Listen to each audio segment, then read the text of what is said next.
Hello everyone, AmyR here with Prairie Paper and Ink, and here is I would call this almost a random video or maybe a thought process video. As I was making this card, I was literally just going with the flow. I had a random, vague sort of idea in my head of what I wanted to create, and I was just going with it. So this is one of the few times where I didn't have a very distinct idea in mind. I knew I wanted to use the color yellow and some watercolor, and then I had a couple stamp sets picked out. So this first set I'm using, this is the Simon Says Stamps Circle Sayings stamp set, and I have some Canson XL watercolor paper here, and I just cut a large piece of it so that I could stamp all these sayings at once. My idea was to stamp them, emboss them with white embossing powder, and then watercolor over them to create a emboss resist. So I thought doing it all on one large piece would just save me some time and effort because I could do it all at once rather than have, several smaller pieces. So I used my Misty to stamp all of these, and I'm using Ranger's Super Fine or Ultra Fine. Let me look here. What exactly do they call this? Super Fine Detail Embossing Powder. And of all my embossing powders, this one I would say is the finest. And I chose this one specifically because some of these words and the letters are really, really, really tiny. In fact, the one on the bottom here, I don't end up using because one, I didn't have a circle that would cut it the way I wanted it to. And two, after it was embossed, it was actually, you couldn't really read it anyway. So I used this super fine detail embossing powder. I'd stamped everything. I used my Misty to stamp it on the watercolor paper because I wanted to make sure everything stamped perfectly, and it did. And then I had embossed everything, and then I'm going to tape this down onto a hardboard because I'm planning on using a fair bit of water. I'm not doing anything special with the watercoloring. I literally just wanted to get a fairly heavy concentration of color down because since I was planning on using yellow and the words were white, I wanted the words to show up. So I knew if I didn't apply like a lot of color that you wouldn't be able to read the words. So again, I'm just playing here. I had no idea how this was going to look or what was going to happen. But I got the cardstock wet, or the watercolor paper wet first, which is clean water.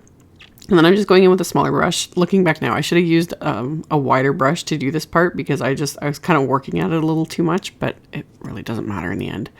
But it just took some extra time. But I got everything wet, and then I was just mixing up different yellows from my Mission Gold watercolor palette and applying it fairly heavily. So I wasn't watering down the color very much at all because, like I said, I wanted it to really show up. And on a couple spots, the watercolor dried over the words. So I just took a baby wipe and quickly wiped over that embossing just to make the words stand out a bit more. And then I started playing around, and I sprayed, after I dried it with my heat tool, I sprayed it with my distress sprayer just to create some splatter look, just playing. So once I was kind of happy with all of that, I had it all completely dry with my heat tool. So I removed the tape and set it aside. And then I took a second piece of the watercolor paper and I cut it down. I wanted it larger than an A2 size card. So right now it's like 5.5 by 5 inches or whatever it is. And same thing, taped that down and then did the exact same thing, got it wet with just clean water. And then this time I started painting in the yellow, kind of coming in at an angle. I was thinking like sun rays. That's what's going through my mind at this point. So I'm painting everything up from, the upper left corner there and just dragging the color down, somewhat striping it, trying not to make it too harsh. And kept it fairly light because I wanted, again, those other circles to stand out a bit more. So I did the same thing. I dried it, sprayed it with water. I didn't like it the first time, so I dried that, sprayed it with water a second time, and let it sit a little bit longer. And then I pulled out my Copic Opaque White and mixed that up on an acrylic block with a bit of water so it was thinned down a bit, and made sure this piece was dry first, and then I was going to splatter some white over it. You can't really see it in the video because it's white on such a pale yellow, but in real life it just gave it this fun little effect, and I got splatter everywhere. I should have used my splatter cubby, but I was just in a kind of a weird mindset when I was making this card. I had like 15 million things going on at once, sort of a thing. So once I did all that, I set that aside to completely dry. And then I've got some yellow cardstock here, and I am stamping this fun sun image from the Simon Says Stamp Bring the Sunshine stamp set, this little mini stamp set that I got forever ago. And I got it specifically because this was a song my oldest daughter used to sing when she was maybe 4. Not even. She would have been 3 maybe. I actually have the pictures of that day. We were sitting in, I was sitting on the front lawn with her and her little sister at the time. There was only the 2 kids at the time. And yeah, she would sing, "You are my sunshine, you make me happy." And that is something I will never forget. And it's just stuck with me all these years. So I have pictures of that day. And anyway, it's something I've reminded her of a lot. It was just the cutest thing ever because she didn't really know all the words to the song, but she would sing it to me. So that's where this whole card kind of got started, is I was making it for her 14th birthday. That is crazy. It's been 14 years. So I stamped and embossed that sun and then just trimmed it out with scissors and then set that aside. And this piece that I did with all these circle sayings, I started running them through with the Simon Says circle nesting dies here. And I die cut them all first, and then I die cut them a second time with smaller circles so that they are outlines basically like this. I originally was only going to use the outlines, but I ended up using all of it, and you'll see that in a minute. And then this piece with the rays was completely dry, so I ran that through my Big Shot machine, this time with the largest basic rectangle die from Simon Says, and this die is A2 size, so it cuts it 4 1/4 by 5 1/2. And sorry, I didn't realize when I zoomed in I wasn't paying attention because I was just in the zone that I zoomed in way too much, but I zoom out in a minute. So I'm really close here. So I adhered those circles and I didn't like the empty space, so that's where I used those interior circles as well and just kind of adhered them onto this die cut piece. And then I'm flipping it over and just trimming off all the parts that are hanging off of the edges so that everything is flush to the sides of this rectangle, since like I said, it's A2 size, so 4 1/4 by 5 1/2. And once I've got everything trimmed off and the way I like it, that's when I realized I was zoomed in too close and zoomed back out. And then I'm going to adhere that sun that I trimmed out in the middle of this largest circle, and I adhere that with some foam tape so it was popped up.